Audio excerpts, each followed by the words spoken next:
Is reality one? Is reality one? Is reality? Is all of humanity actually one unified being? Unified being? Is there a sublime unity in all of creation? A unified field. A unified field.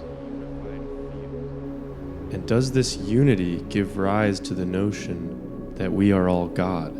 We are all God. There is a philosophy of oneness, a philosophy of non-duality. It's been a central part of many ancient religions and is becoming an increasingly common component of the political, social, and cultural discussion today. All reality is held within your consciousness. There is nothing that you are aware of that you do not know about. Whether it's the Big Bang or the dinosaurs or political assassinations or quantum physics, all of that exists within your individual awareness. That is anticipated in all of the great ideologies. In Islam, in Christianity, in Buddhism, they tell you this. It's an illusion, but you have to participate as if it is real. You have to find the beauty in it. You are creating reality while you're living it. You are God. There is an important distinction to be made between the notion of oneness and what we shall call two-ness or twoism.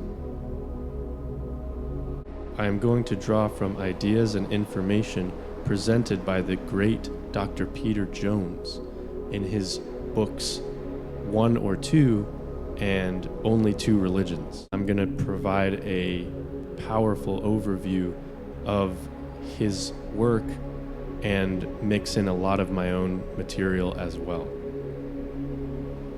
Dr. Peter Jones categorizes all major religions and belief systems as either oneist or twoist.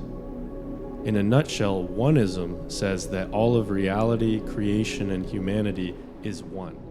On the other hand, twoism proclaims that reality, creation, and humanity as a whole were created by an external God, and therefore all of existence is ultimately two.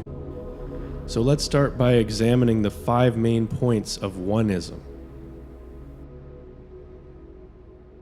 Point number 1, all is one, and everything is divine.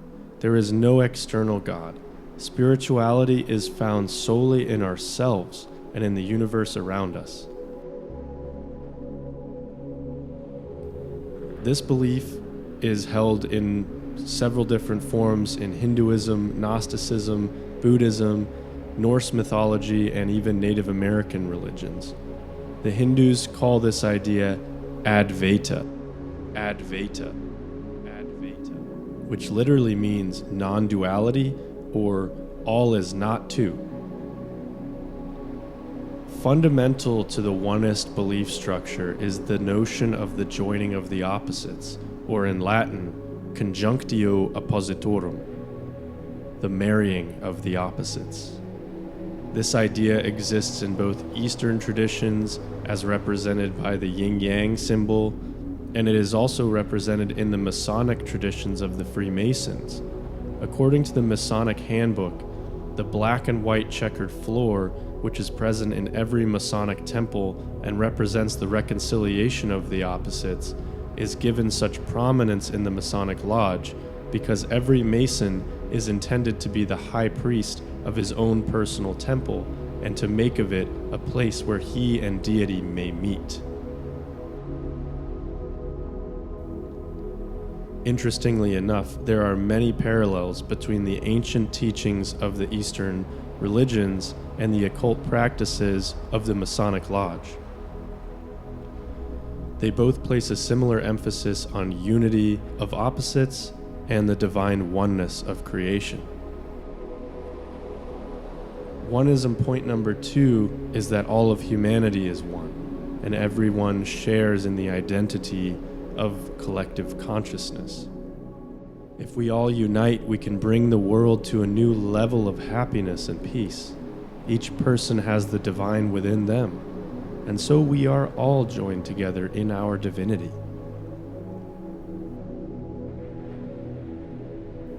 Politicians in particular love to capitalize on this notion and this aspect of oneism. It gives them sort of a free pass to consolidate power at the global level, dissolve borders between nations, undermine local governments, and do all of this under the banner of unity. Point number 3 for oneism: all religions are one. The onist worldview espouses that each religion contains some aspect of the truth, and that if we merge them all together, taking the truth, picking and choosing what we want from each one, we can advance spiritually. We are seeing an increasingly organized attempt to unify all world religions into one.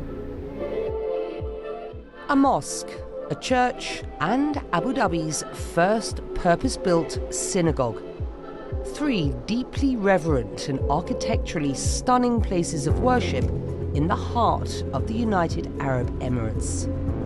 A project aimed at fostering interfaith dialogue and understanding. And the advocates of this new religion don't lend much credence to critical thinking or reason, but this new spirituality is measured in terms of awakening and emphasis on experience and feelings. Oneists seek to rediscover this universal identity through experience, oftentimes relying on altered states of consciousness brought about through psychedelic plants and chemicals to affirm their spiritual identity as God.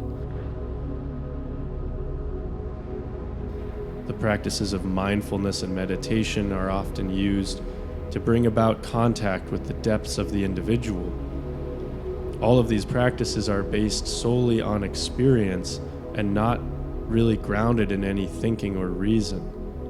And when it comes to thinking and reason, the practice of oneness is often centered around actually turning off the thinking mind. And I'll talk about this a little bit more in a second. Oneism point number 4. There is one problem. According to the oneists, our one problem is that we need to remember that we are one. We are ignorant of who we are, and the ignorance of our true identity as divine beings is the only real problem that we are facing in the world today, and this is the primary cause of our suffering. We need to remember that we are gods. Oneists say that we must solve this problem by dissolving the boundaries and distinctions between things, especially between polarities or binaries. We need to imagine a world without separation and awakening to our true spiritual identity as God by removing all separation. And the biggest boundary to dissolve is the boundary between God and man. God and man.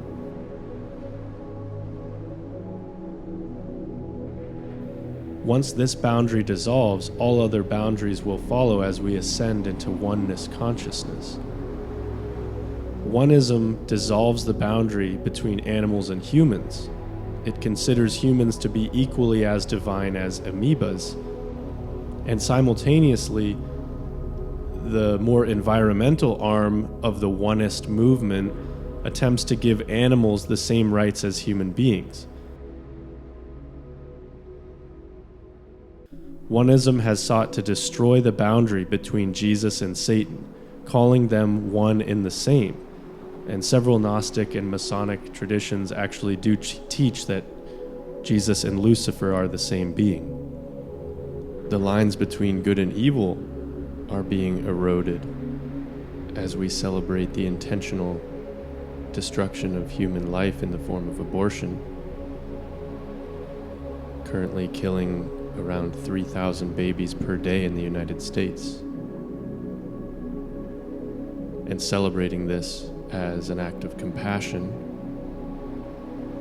and a form of healthcare.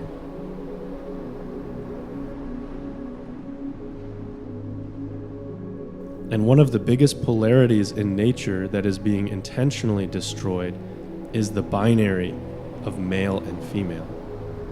The boundaries between male and female bathrooms are being dissolved. The boundaries between male and female sports are no longer respected. It's obvious that an agenda to dismantle the clear biological binary between man and woman is being pushed. And oneism point number 5, there is one solution. The oneists assert that there is one solution. We must look within ourselves to find power and unifying balance. We become more spiritual as we experience the unity of all things and lose ourselves in the all that is. And as I mentioned earlier, a major theme in the oneness ideology is this destruction of the thinking mind. Yoga guru and Hindu teacher Swami Sivananda said, "We must consciously destroy the mind. That which separates you from God is mind." Ramana Maharshi said, "Mind is consciousness which has put on limitations. You are originally unlimited and perfect. Later, you take on limitations when you become the mind. And it's no wonder that these spiritual religions rely on mantras, because mantra literally means to be liberated from thinking. Man, to think, and tra, to be liberated from. Now, why would anybody need to spend hours a day chanting something over and over again just to convince themselves that it's true? Or maybe, if you repeat a lie enough times, people will believe it, and you will even come to believe it.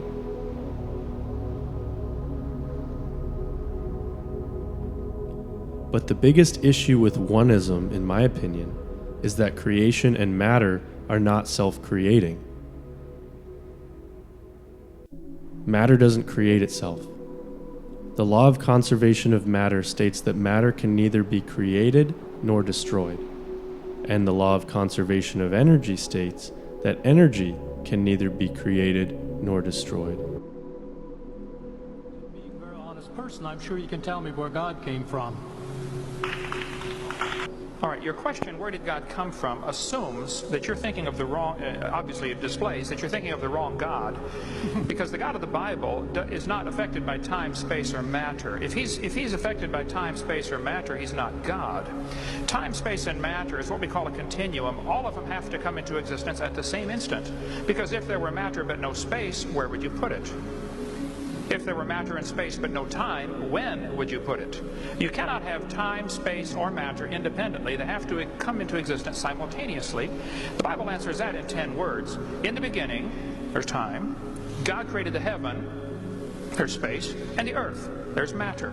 So you have time, space, matter, created a trinity of trinities there. Just, time is past, present, future. Space has length, width, height. Matter has solid, liquid, gas. You have a trinity of trinities created instantaneously, and the God who created them has to be outside of them. If he's limited by time, he's not God.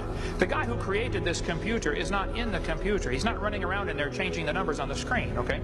The God who created this universe is outside of the universe. He's above it, beyond it, in it, through it. He's unaffected by it. Your question, where did God come from, is assuming a limited God. And that's your problem. The God that I worship is not limited by time, space, or matter. If I could fit the infinite God in my 3-pound brain, he would not be worth worshiping, that's for certain. So that's the God that I worship. Thank you. An external creative intelligence. Now here are the 5 main points of Twoism. Twoism point number 1, there are 2 kinds of reality.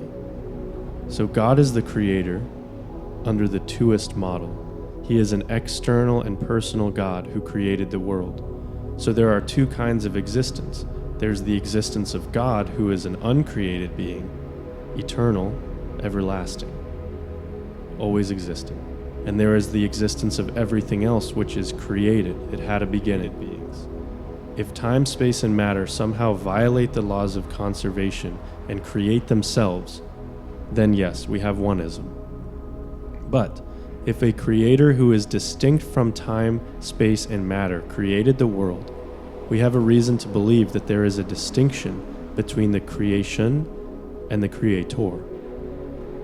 That would mean that our thinking mind is a product of God's creation, and therefore a tool to use in discerning truth, rather than our mind being something that we want to escape and destroy, a product of self-created matter, which is impersonal and inanimate. Our mind and ability to reason must come from a thinking being who gave the world the thinking process. And this thinking process is based on a binary system of making distinctions between things. Twoism point number 2. There are two kinds of humans. Jesus once said, "Whoever is not with me is against me." And there are two kinds of people, those who are for God and those who are against God. There is no neutral ground. In Matthew 22, Jesus talks about two kinds of love. There's the love of God, and there's the love of your neighbor. Jesus is making a distinction between loving God and loving your human neighbor. If God and humanity were one, why would Jesus need to explain that there's a difference between loving God and loving man? And if Jesus was a oneist, as so many neo-pagans, Freemasons, and New Agers really want to believe, then why would so many of his documented teachings directly contradict the principles of oneism? Twoism point number 3.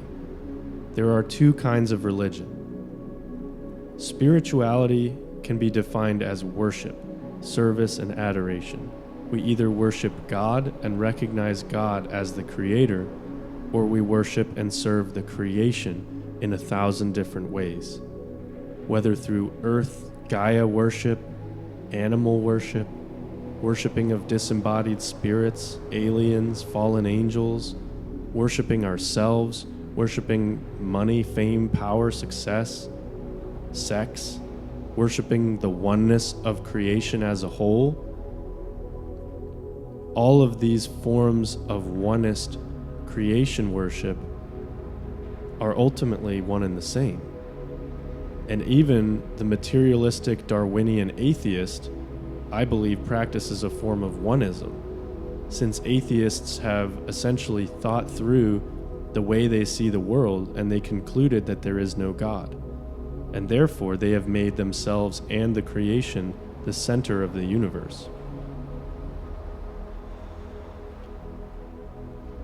In the book of Romans, Paul warns the reader about the pagan philosophy of oneism. He says they exchanged the truth about God for a lie and worshipped and served the creature rather than the creator. This sums it up right here. They worshipped and served the creature rather than the creator. The lie that they accepted is ultimately that Hindu notion of Advaita, that all is not two, that all is one.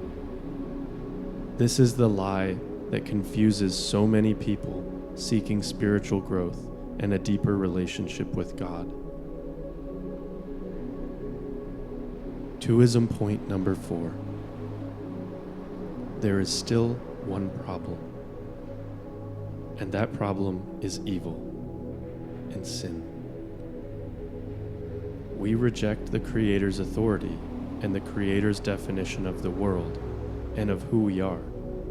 We don't live by God's laws and instead worship ourselves or other aspects of the creation.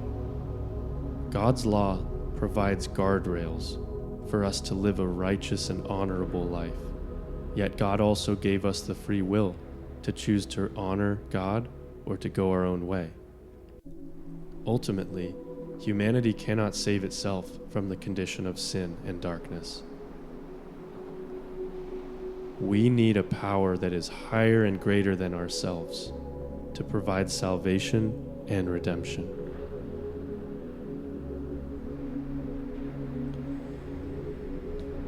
And twoism point number 5. there is only one solution. And that solution is not going within. It's not another guided meditation. It's not just burning a little bit more sage, or buying another crystal, or taking another plant medicine journey. That one solution is not staying more present or accepting and loving yourself a little bit more fully. Nope. That one solution is Yeshua, the Messiah. The solution is initiated by God, not by us. It is the act of God reconciling mankind back unto himself by the cross of Jesus. If we look to God in repentance and accept Jesus, Christ's sacrifice for us, we can discover the deep love of God, our Father, by the power of his Holy Spirit, and claim our birthright identity as children of the Most High God. There can be a powerful reconciliation between humanity and God, but we will never become God.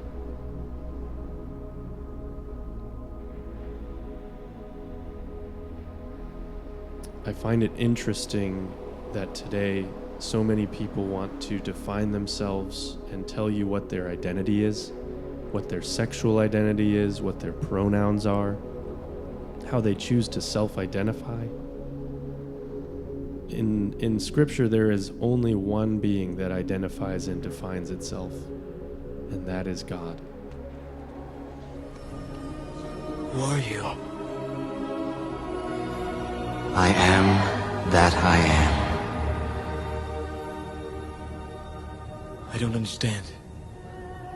I am the God of your ancestors, Abraham, Isaac, and Jacob. What do you want with me? I have seen the oppression of my people in Egypt, and have heard their cry. Stop it! Leave that man alone! So I have come down to deliver them out of slavery, and bring them to a good land.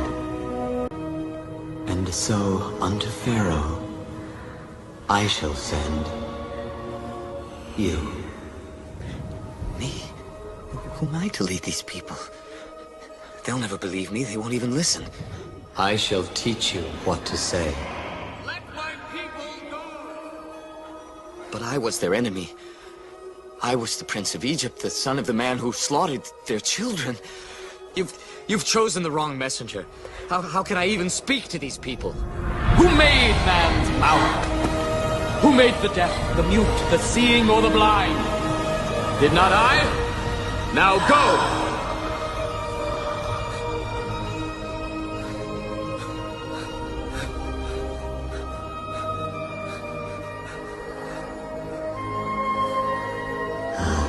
Moses, I shall be with you when you go to the king of Egypt. But Pharaoh will not listen. So I will stretch out my hand and smite Egypt with all my wonders. Take the staff in your hand, Moses. With it, you shall do my wonders. I shall be with you, Moses.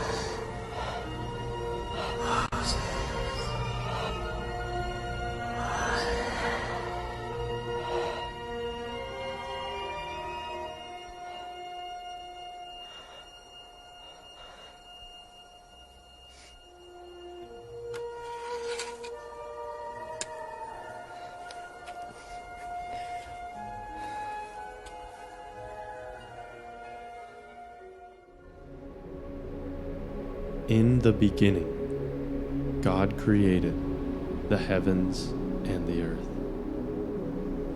This is the original gospel that Moses took to the pagan oneist lands of Egypt and Canaan. God is self-existent, dependent upon no one, and thus is self-defined. God is holy relative to everything else, set apart. This is the ultimate principle of the binary of Twoism.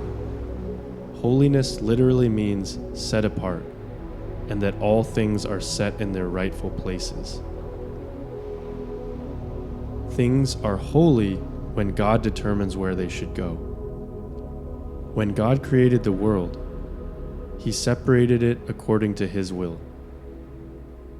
Separated day and night, seas and dry land, birds of the air and fish of the sea, setting them in their proper places, seasons of the year. God created man and woman, separate, with distinct features, unique attributes, skills. The creation is an act of sanctification of matter, placing all matter in its rightful place.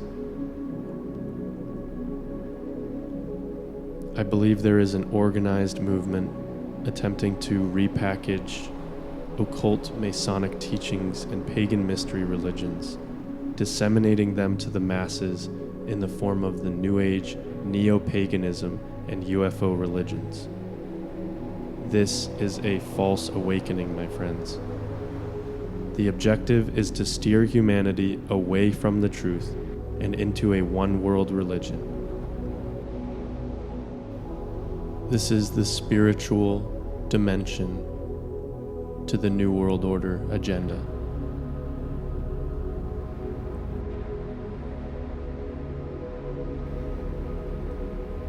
If we really are God, then why do we need to rely on so many components that are outside of our own bodies to remind us and assist us in our own godliness? From psychedelic plants and chemicals to crystals, tarot cards, and psychic messengers and channelers.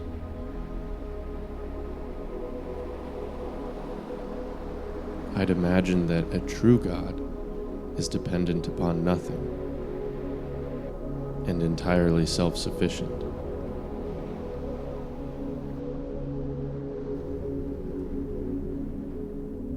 And the new thing, the next big advancement in this movement, is wearable technology to enhance our God consciousness.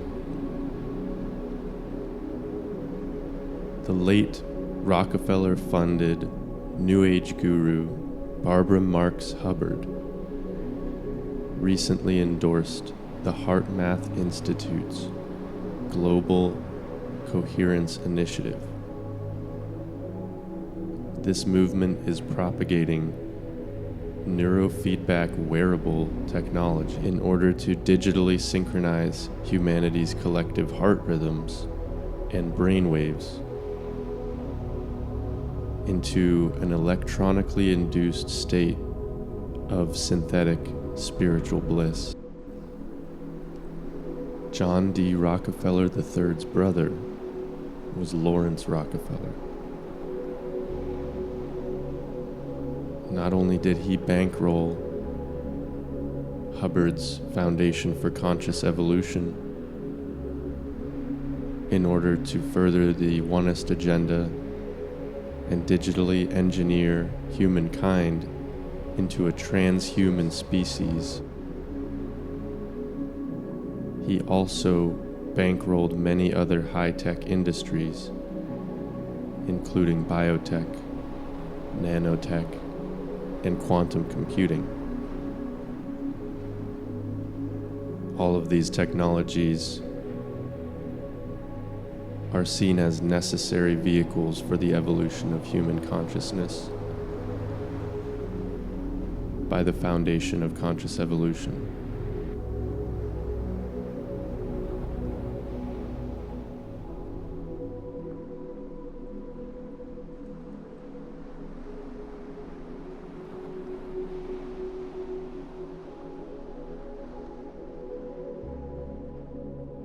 What makes matters even stranger is Barbara Hubbard's comments on population control.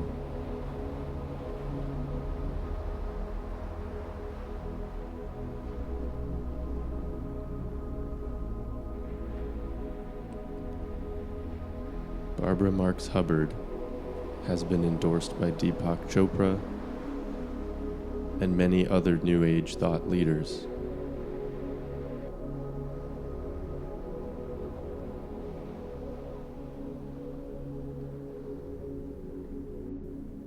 She has also spoken at the UN and World Economic Forum on several occasions.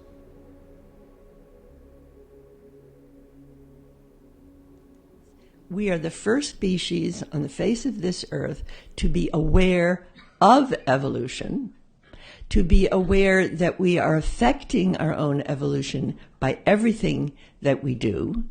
The babies we eat, the food we eat, the wars we fight. The babies we eat, the food we eat. The babies we eat, the food we eat.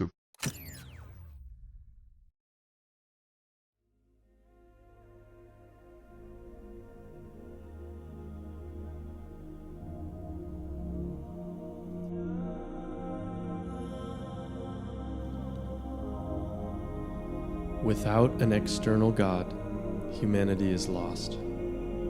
We are destined to continually spin around on the gerbil wheel of oneness, repeating the same patterns, working off the same karma, and devoid of any external source of authority or accountability. With God out of the picture, we have no absolute framework or objective truth to build our lives on top of.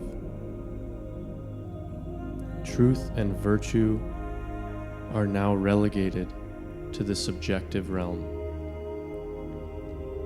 and humanity's thinking mind is slowly beaten into submission by mantras, affirmations, plant medicine, and reducing him to a vessel of pure experience with no agency or will to reason. It is an incredible gift and a tremendous honor to be made in the image of God. And as beings made in the image of God, we have been born with a deep, profound longing to connect to God and to have a relationship with the creator of our soul. No amount of meditation, mantras, plant medicine, ceremonies, tarot cards, or crystals can replace the joy and restoration that is found by turning away from the creation and humbly coming to worship the Creator.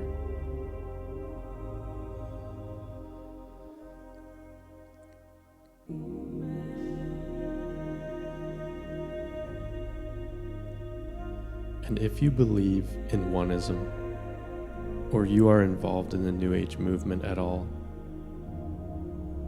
first of all, congratulations for making it this far into the video. But I want to say that this whole message is coming from a place of deep love and respect for you. I am not trying to discredit any of your experiences. I am not trying to shame you in any way.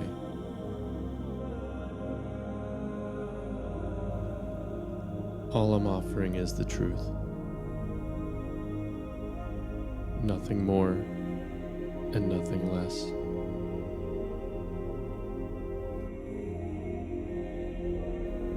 I strongly believe that oneism and the idea of humans' divinity as God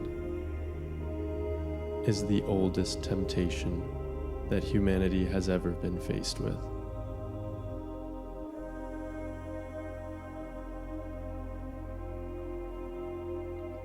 This is the same temptation that the serpent gave to Eve in the garden.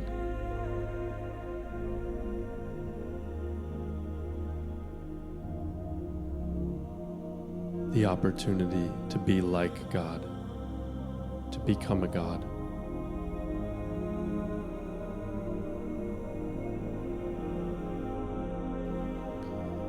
One of the reasons why I am so interested in this subject is because for many years I believed in oneness consciousness, and I practiced many New Age teachings.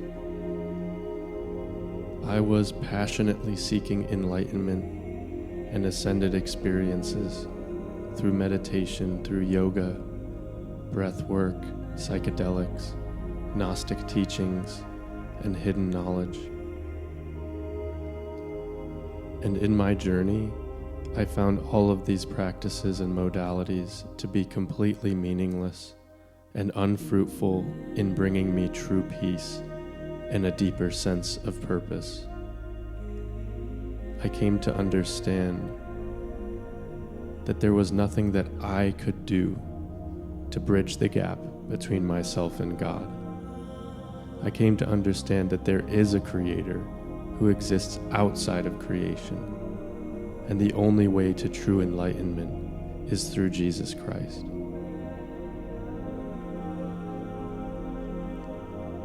For many of the reasons that I've stated so far in this video, I believe that oneism, in all of its forms, is not an effective solution to the existential problem of humanity and does not fully rectify the human condition. And before I end this video, I'd like to add one small note on where traditional Judaism and Islam fit into the framework of Oneism and Twoism. Both Judaism and Islam claim to be Twoist because they do claim to believe in an external God. Yet I think both are functionally oneist in the sense that the God they worship lacks transcendence and true immanence. If God is remote, untouchable, impersonal, impotent, and silent, there's no hope for any of us. If God didn't come down himself as Jesus Christ to rescue humanity and to restore communion with us, we would have no way of knowing or loving him. So for all intents and purposes, this is oneism. And since the Islamic and Judaic God is so far removed from creation, he is basically unknowable and unlovable. Therefore, according to those two belief systems, we're on our own. But the truth is, we're not on our own.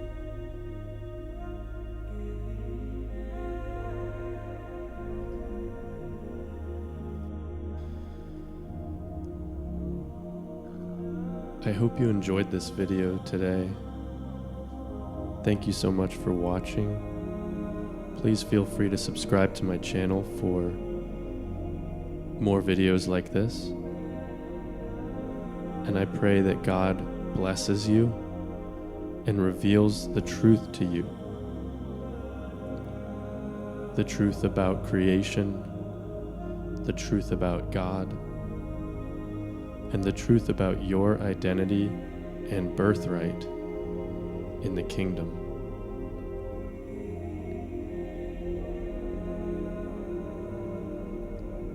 Thanks again for watching, and God bless you.